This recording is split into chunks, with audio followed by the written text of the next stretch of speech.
Since China invaded Tibet in 1959, around 8,000 Tibetan refugees have settled in the politically sensitive area of Arunachal Pradesh, India.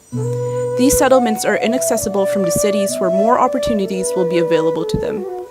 In 2007, the Dalai Lama has appealed to the Canadian government to accept Tibetan refugees to Canada. And since then, the Canadian government has been in the process of facilitating the immigration of up to 1,000 Tibetan refugees from Arunachal Pradesh into the 5 main resettlement areas in Canada, which are Calgary, Ottawa, Vancouver Area and Sunshine Coast, and Victoria. These people have left their homes in search for a brighter future in Canada. This is the story of their journey.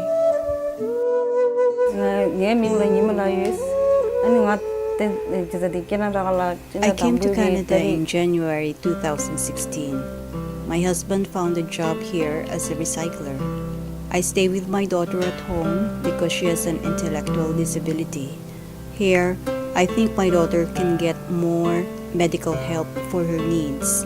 I'm really thankful to Tcsbc, Ray, and all the kind people who have helped us. My name is Ngawan Selden. I'm the one of the candidates who got selected for the resettlement program. I have been living here in Vancouver for past 6 months. I found work 3 months after I moved here. I found my own place to live, and I have been paying up my rent, my bills with my salaries. I want to go back to schools after saving up because I believe that I have a lot more educational opportunity here in Vancouver. Tcsbc has rented 2 transition houses for newly landed refugees where they can provide shelter, food, and basic necessary until we can find work and become self-sufficient.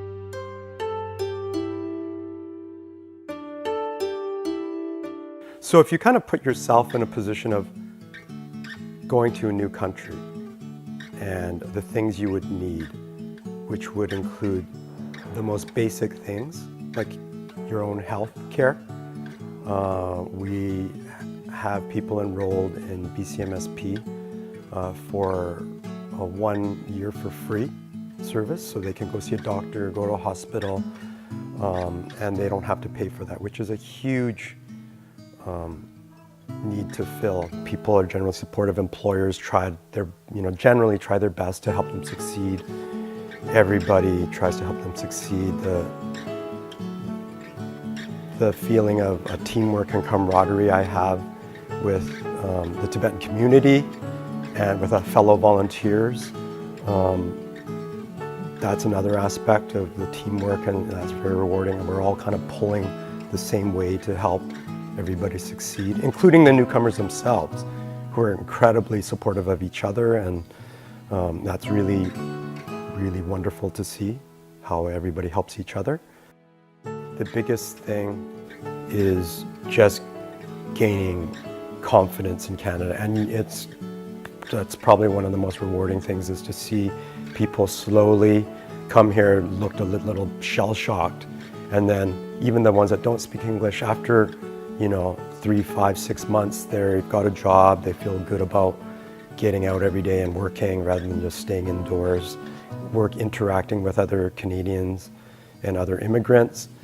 They just even physically look different 6 months later. They just look more glowing, more confident, generally more happy. So I think the main thing is, the biggest hurdle is gaining confidence, whatever spectrum they're at in terms of what they bring here. My name is Tenzin Gume. I came to Canada in 1995.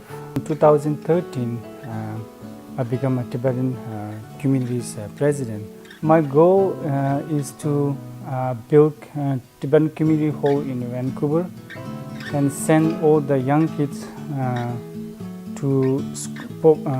back to school. Like, for example, some of them very educated in India. When they come to in Vancouver, they're not the same in here. So I want them to become the same education that they have in India, so they can become, for example, like if they are an engineer in India, I want them to engineer in Vancouver too. So I want to like find some funds that they can go to school and become whatever they want. And the third will be the young. We have so many young kids in here that they come here and they forget their culture, their language and everything.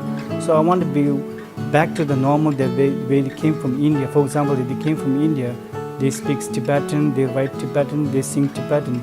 I want exactly same one like that in Vancouver.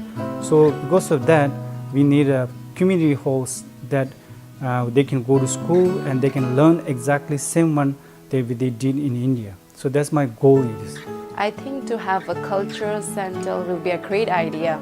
I think it's going to help both the elder people as well as the young one.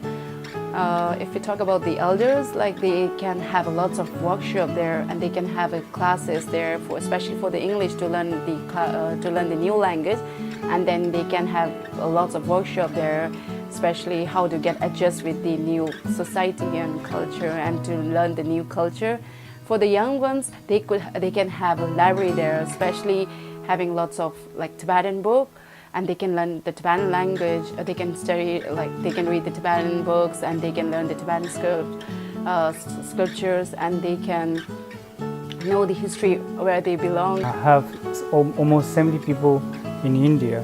The project is still not finished yet, so we're still working on that and trying to find some funds and help from everyone.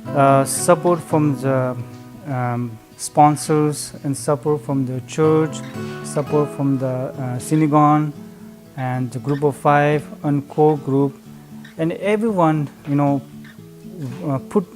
work together, and we made this $2.5 million project almost possible. Your donations at Tibet Fest are helping directly with the refugees, whether it be food or a roof over their head, or helping a little bit with a subsidy for transportation needs.